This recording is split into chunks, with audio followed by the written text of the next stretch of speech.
Hello, magandang umaga po.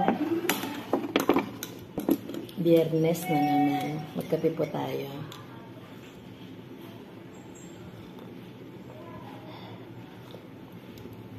Salamat sa Diyos sa araw na ito. Ginising pa rin niya tayo.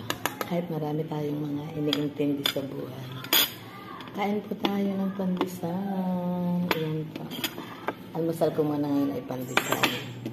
Ang palaman ay Lady's Choice. Ayan po. Sarap talaga yung pandesal sa kape na.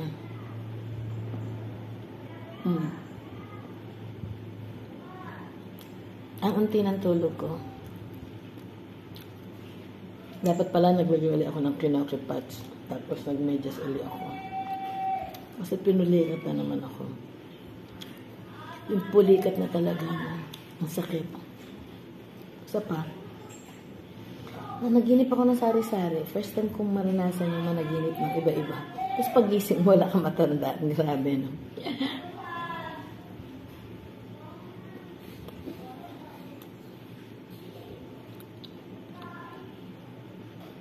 Kahapon ganun, ginising din tayo ng malakas ng ulan.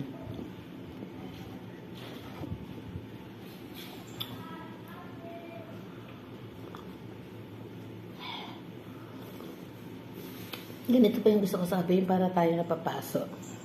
Yung hinihigop mo na hinihipan mo pa. Usapang kape. Usapang Taguig. Usapang Makati.